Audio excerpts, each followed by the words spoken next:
The River Between is Kenyan author Ngugi wa Thiong'o's second novel, published in 1965, following his debut, Weep Not, Child. Though often viewed as an anti-colonial work, its critique of colonialism is subtler than in Ngugi's later, more overtly critical novels. Initially written in English, The River Between reflects a time when Ngugi, like many African authors, wrote in the colonial language. Later, Ngugi shifted to writing in Gikuyu, rejecting the use of English and considering it a product of colonial influence.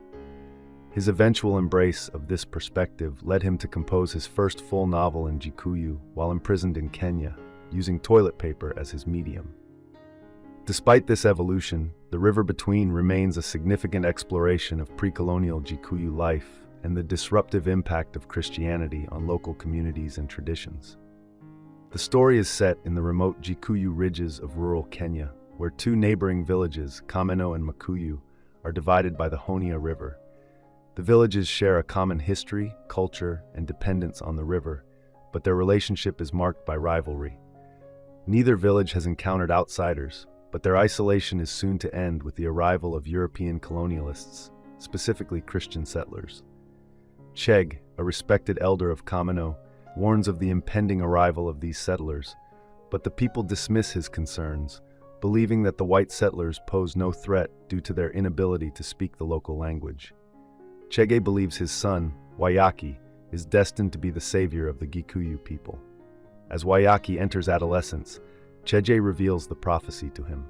Waiyaki, although young, commands respect and loyalty from his peers and the adults in his village.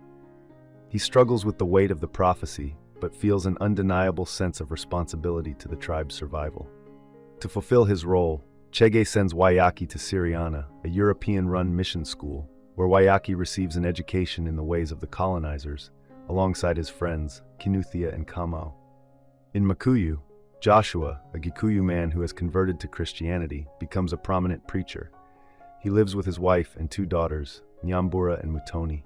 Although both daughters practice Christianity, Mutoni is not fully content with the foreign religion and wishes to combine it with traditional Gikuyu customs, particularly the ritual of female circumcision. She believes this rite will complete her transformation into a real woman. Joshua strongly opposes the ritual, viewing it as sinful in the eyes of Christianity. Despite this, Muthoni undergoes the circumcision, along with other Gikuyu youths, including Waiyaki. While Waiyaki, influenced by his schooling at Syriana, feels detached from his cultural practices, he finds a deeper connection to the ritual through Mutoni, whose boldness and cultural identity bring him back to his roots. However, Mutoni suffers an infection from the procedure, and as she struggles, Waiyaki's journey becomes further entangled with the evolving tension between traditional practices and the foreign influences shaping their lives. After informing Nyambura of her worsening condition, Waiyaki takes Mutoni to the hospital in Syriana, where she tragically dies. Mutoni's death deepens the rift between the traditionally minded village of Kameno and the increasingly Christianized Makuyu. Kabonyi, a former convert of Joshua, renounces Christianity and rallies discontented villagers to form a political faction called the Kiama. Meanwhile, the mission school in Syriana enforces a policy barring circumcised children from returning, including Waiyaki. The growing presence of white settlers becomes a point of increasing concern as they lay claim to land and impose taxes to sustain colonial structures. In response, the people turn to Gikuyu tribal purity, lamenting their failure to heed Chege's warnings. Unable to complete his education in Syriana, Waiyaki starts an independent Gikuyu school with Kamau and Kinuthia, modeling it after the mission school. He becomes convinced that education is the key to resisting colonial domination and securing his people's autonomy. While Kaboni and the Kiama focus on political issues like land grabs, Waiyaki argues that the colonial education system is the most powerful tool for Gikuyu liberation. His fervor and intelligence draw many to his cause, and although the prophecy remains unknown to them, they begin to call him the teacher and regard him as their leader. This growing influence stirs jealousy in Kaboni and his son Kamau. Kaboni invites Waiyaki to join the Kiama, demanding an oath to protect the purity of the Gikuyu tribe and its way of life.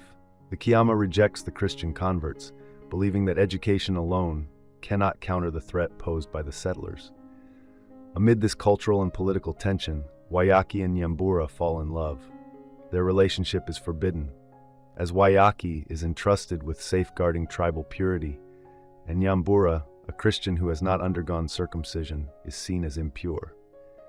Kabonyi and Kamau soon discover Waiyaki's affection for Nyambura and use it to turn the people against him, accusing him of betraying the tribe. Waiyaki tries to argue that unity and education are essential in the face of the European threat, but the villagers ultimately reject him as their leader. Demanding he renounce his love for Nyambura, the community rallies around Kabonyi and the Kiama, who decide the fate of the couple. The hills that once echoed with the promise of Waiyaki's education fall silent again, veiled in darkness. The Honia River continues to flow, indifferent to the human conflicts that divide the people. I hope you enjoyed this video. Leave a like if you did, and be sure to subscribe. Thank you.